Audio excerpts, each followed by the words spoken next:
अस्सलाम वालेकुम व्यूअर्स, मैं हूं समीना पाशा। उम्मीद है आप लोग खैरियत से होंगे। व्यूअर्स, कुछ अहम खबरें और अपडेट्स लेकर इस व्लॉग में आपके सामने हाजिर है जनाब। खबरें इंपॉर्टेंट हैं। आज आपको बताएंगे कि जी क्या सूरत हाल है मुल्क के अंदर भी और मुल्क के बाहर भी, क्योंकि थाईलैंड में आया है एक बहुत ही खौफनाक किस्म का जल्जला जिसने सब कुछ तलपट करके रख दिया है।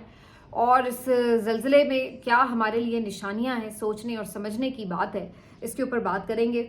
इमरान रियाज और फैसल अमीन साहब, इनकी आपस में एक जंग छिड़ चुकी है इस वक्त ट्विटर पर और एक दूसरे पर इल्ज़ामात लगाए जा रहे हैं। लेकिन ये सारा मरहला क्यों अफसोसनाक है, खास तौर पर पीटीआई के लिए। इमरान रियाज का क्या जाएगा, वो कौन सा कोई वोट के लिए इलेक्शन लड़ने जा रहे हैं कि जिसकी वजह से उन्हें कोई नुकसान होगा। लेकिन पीटीआई को अकल कब आएगी कि ये अपने खैर खाहों में, अपने दुश्मनों में इजाफा करते हैं, दुश्मनों में और खैर खाहों में कमी करते रहते हैं हमेशा। पता नहीं इनको इस बात की सेंस क्यों नहीं है। अभी अली अमीन गंडापुर साहब का जो हालिया इंटरव्यू है, उस इंटरव्यू में फिर से उन्होंने मौलाना फजल रहमान को डायरेक्टली तो नहीं लेकिन इनडायरेक्टली तमाम उलमाए कराम के साथ लपेट दिया और ठीक ठाक उनकी तज़हीक कर दी है। अब जब एक ऐसे वक्त में कि आप लोग किसी इत्तेहाद की बात कर रहे हैं, वहाँ पर इस किस्म की गुफ्तगू करके उसको सबताज करने की कोशिश करना, ये कहाँ की अक्लमंदी है। ये अब जानबूझ के इस तरह की हरकतें करते हैं या ये वाकई इतने बेवकूफ़ हैं, ये पता नहीं है। लेकिन पीटीआई के लोगों में ये खासियत है कि ये ठीक ठाक किस्म की बेवकूफ़ियों से अपने लिए मुश्किलात बढ़ाते हैं, कम नहीं करते। इसके ऊपर बात करते हैं तफसीलन और फिर आपको बताएंगे कि आज एक खबर अच्छी पंजाब पुलिस की तरफ से भी है। हम उन पे जहाँ इतनी तनकीद करते हैं तो जहाँ कोई उन्होंने एक अच्छा काम किया तो उसके ऊपर बात भी होनी चाहिए, तो वो भी आपके साथ शेयर करेंगे। आपसे रिक्वेस्ट है कि चैनल को सब्सक्राइब कर लें अगर अभी तक सब्सक्राइब नहीं किया। तो सबसे पहले आज ही बात करेंगे थाईलैंड के जल्जले की। बहुत ही खौफनाक किस्म का जल्जला आज थाईलैंड में आया है। और थाईलैंड आपको पता है एक टूरिस्ट कंट्री है और थाईलैंड जो है वहाँ पर काफ़ी बुलंदोबाला इमारात भी हैं। और आज 7.7 शिद्दत का जल्जला थाईलैंड में आया है, जिससे एकदम तमाम इमारतें लरस कर रह गई और बेहद नुकसान हुआ है। ज़मीं बोस हुई हैं, बिल्कुल बुलंदोबाला आसमान से बातें करती हुई इमारतें कैसे एकदम से चुटकियों में मलबा बन गई, राख का ढेर बन गई। आप देखिए वो वीडियोस तो आप हैरान रह जाते हैं। खौफनाक मनाजिर हैं ये। और एक मंजर में देखा जा सकता है कि बिल्कुल एक जो इसी तरह मल्टी स्टोरी बिल्डिंग है, उसके सबसे ऊपर वाले जो फ्लोर है उसके ऊपर उन्होंने रूफ टॉप पर कोई स्विमिंग पूल बना रखा था। तो जैसे ही ये जल्जला आया तो कैसे वो आबशार की तरह पानी नीचे गिरने लगा है, वो भी बड़े हौलनाक मनाजिर हैं। इसी तरह मुख्तलिफ इमारतें किस तरह एकदम से यूं चुटकियों में बिल्कुल मलबे का ढेर बन गई हैं। और मैं तो इस बात पे खौफ महसूस कर रही हूँ कि अगर ये लोग सही तौर पर, जो इतने लोग उस वक्त इमारतों में होंगे, अगर वो वहाँ से निकलने में कामयाब नहीं हो पाए तो कितना नुकसान हुआ होगा। ये एक बहुत बड़ा अलमिया हो सकता है इंसानी तारीख़ का। इसकी वजह यह है कि ज़ल्ज़ले में आपको शायद बहुत ज़्यादा वक्त नहीं मिलता है कि आप निकल पाएँ। और ख़ास तौर पर इतनी ज़्यादा इमारतों में इतनी ज़्यादा जिसमें स्टोरीज़ हैं और उससे फौरी तौर पर निकल कर बाहर पहुँचना, इवैक्यूएट करना पूरी बिल्डिंग को, ये खासा चैलेंजिंग हो सकता है। तो अभी तो ज़ाहिर है बिल्कुल ये ताज़ा खबर है, तो इस वजह से इसका अभी एस्टिमेट लगाना तो बहुत मुश्किल बात है कि कितना नुकसान हुआ है। लेकिन इस बात का खदशा बिल्कुल मौजूद है कि जानी नुकसान हुआ होगा, क्योंकि जिस अंदाज़ का ये जल्जला है, जैसे ढेर बनी हैं पूरी पूरी इमारतें, बहुत मुश्किल है कि इसमें कोई जानी नुकसान से बचा गया हो। तो अल्लाह ताला रहम फरमाए। लेकिन लग ये रहा है कि ये काफ़ी ज़्यादा एक बड़ा वाक़या है जो कि शायद थाईलैंड की ज़िंदगी में, यानी उनकी पूरी हिस्ट्री में इस तरह की शायद स्टोरी ना हो कोई, जिस तरह का आज ये ज़िलज़ला आया है। तो बहरहाल बात यह है कि अल्लाह ताला जो है वही सबसे ज़्यादा कादिर व मुतलक है। और सबसे बड़ी बात यह है कि जब उसका हुक्म होता है तो आप जितने मर्ज़ी पेशबंदियाँ कर लें, बंदोबस्त कर लें, आप चुटकियों में अपने तमाम मंसूबे धरे के धरे देखते हैं। और ये जो ज़ल्ज़ले आना, खुश्क साली होना, समंदर से तूफ़ान उठना, कभी बहुत ज़्यादा बारिशों का हो जाना और फ्लड्स आ जाना, ये तमाम चीज़ें वो आफात हैं कि जो आपको अल्लाह ताला के होने का पता भी देती हैं। कि वो पता लगता है कि भाई कोई है जो यूं चुटकियों में बैठे बिठाए पूरी ज़मीन को हिला सकता है। और फिर उसके बाद आपने जितने मर्जी पक्के इंतज़ामात किए वो कैसे चुटकियों में बह जाते हैं। तो आज ये मनाजिर देख के हम तौबा भी कर रहे थे, इस्तग़फ़ार भी कर रहे थे और अल्लाह ताला से रहम की भीख मांग रहे थे कि अल्लाह ताला हम सबको अपने अमान में रखे, अपनी हिफाजत में रखे। क्योंकि जब अल्लाह ताला की कहते हैं ना कि हुक्म हो जाता है तो उसके आगे फिर कोई ठहर नहीं पाता। اب بہت سے لوگ تو اس کے اوپر بحث کرتے ہیں کہ جی جب ہم یہ بات کہتے ہیں کہ جو سختیاں اس طرح کی ہوتی ہیں یہ بیسکلی موسمیاتی یا آفات جو قدرتی آتی ہیں یہ اللہ تعالیٰ کی ناراضگی کا ایک نشان ہے، اس کی نشانی ہے۔ کچھ لوگ کہتے ہیں کہ جی آپ اس کو بلا وجہ اللہ کی ناراضگی سے جوڑ رہے ہیں، یہ تو موسمیاتی چیزیں ہیں اور یہ جو ہیں فالٹ لائنز پر ممالک ہیں جو ان میں زلزلے آتے رہتے ہیں، تو یہ چیزیں ہیں، تو کچھ اس کی سائنٹیفک وجوہات تلاش کرنے کی کوشش کرتے ہیں۔ لیکن بات وہی ہے کہ وجہ کوئی بھی ہو، بحیثیت مسلمان ہمارا تو یہ ایمان ہے کہ اللہ تعالیٰ کی مرضی کے بغیر تو ایک پتا بھی نہیں ہل سکتا، تو زمین کیسے ہل سکتی ہے؟ اور ایسے قیامت خیز مناظر دیکھنے کو ملتے ہیں، اور میں سوچتی ہوں کہ شاید قیامت بھی کچھ اسی طرح واقع ہوگی کہ جس طرح اللہ تعالیٰ نے قرآن میں بھی اس کے بارے میں بتا دیا ہوا ہے کہ پہاڑ بھی اس طرح لرزنے لگیں گے اور اس طرح دھنکی ہوئی رنگین اون کی طرح آپ کو نظر آئیں گے۔ تو یہ یہاں پر کسی انسان کی، اس کی سائنس کی، اس کی سوچ کی، اس کی اوقات ہے ہی کیا؟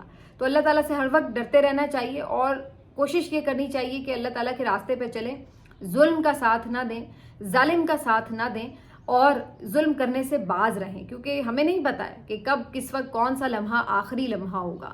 ابھی اتنے بڑے بڑے فرعون بنے ہوئے ہیں، طاقتور بنے ہوئے ہیں ہمارے اپنے ملک کے اندر بھی، ملک سے باہر بھی، آپ اسرائیل کو دیکھ لیں وہ، لیکن یہ نہیں معلوم ہے کہ کس وقت آج اسرائیل اتنا قہر بن کر جو فلسطین پر ٹوٹ رہا ہے، کوئی پتہ ہے کہ کل ان کے ملک میں ایسا کوئی زلزلہ آ جائے، ایسا کوئی طوفان آ جائے اور پھر سب کچھ ملیا میٹ ہو جائے، ان کو اپنی پڑ جائے؟ کون کہہ سکتا ہے کہ کل کو کیا ہو جائے؟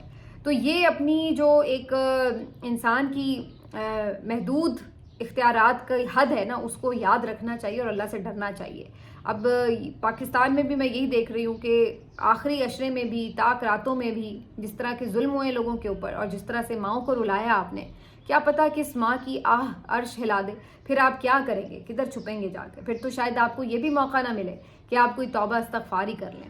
تو یہ اللہ تعالیٰ سے ہر وقت ڈرتے رہنا چاہیے۔ جانتے بوجھتے جو لوگ ظالموں کا ساتھ دیتے ہیں، ان کے اعلیٰ کار بنتے ہیں اور یہ تمام ظلم اور ستم برپا کرنے میں اپنا کردار ادا کرتے ہیں، اور خاص طور پر یہ جو منصف بیٹھے ہیں، ان سب کو میرا خیال ہے کہ یہ چیزیں جو ہیں اگر آپ تھوڑی سی بھی عقل رکھتے ہیں تو آپ کو اللہ تعالیٰ یہ نشانیاں دکھاتا ہے کہ آپ سدھر جائیں۔ لیکن شاید ہم اس لیول پر آئے ہوئے ہیں کہ ہمیں صرف اپنا آپ درست لگتا ہے اور باقی ہر چیز کو ہم صرف پسے پشت ڈال دیتے ہیں۔ اللہ تعالیٰ ہم سب پر رحم فرمائے۔ ہماری دعا ہے کہ کم سے کم جانی نقصان ہو۔ تھائی لینڈ میں بھی جو اس طرح کی صورتحال ہے، بہت خوفناک مناظر دیکھیں۔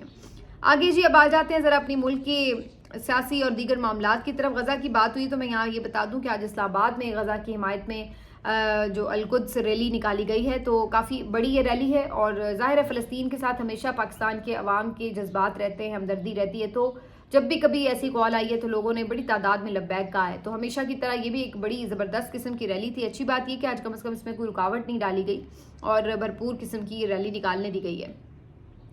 اب آ جاتے ہیں جی کچھ سیاسی معاملات کی طرف۔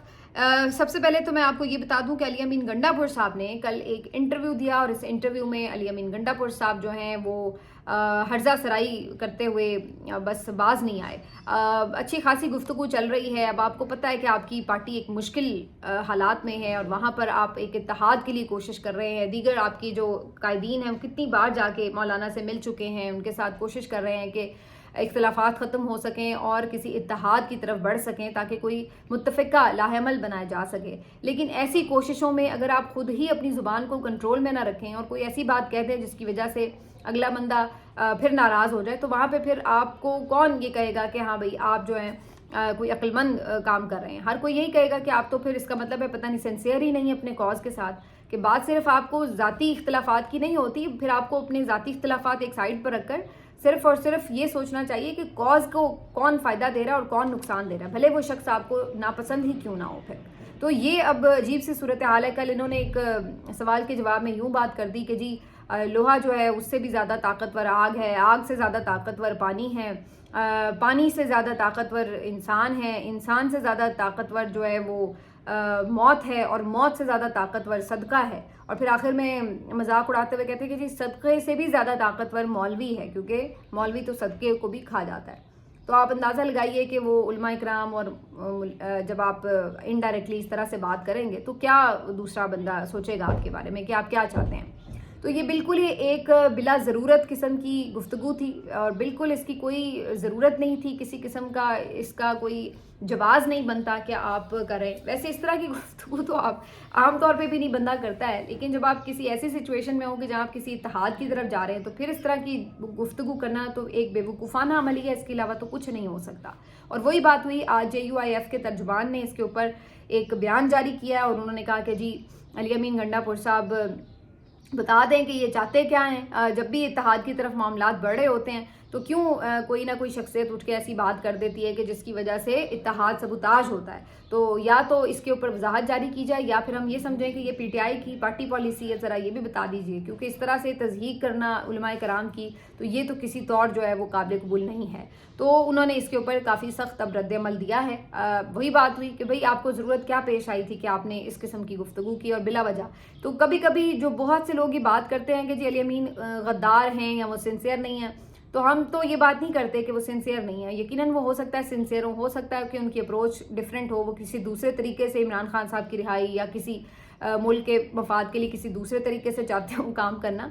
लेकिन जब आप इस किस्म की हरकतें करते हैं तो फिर उन लोगों की बातों में सदाकत महसूस होती है कि इसका मतलब वो ठीक ही कहते हैं कि ये तो अब कोई बच्चा भी समझ सकता है कि यार ऐसे मौके पे इस तरह की गुफ्तगू नहीं करनी।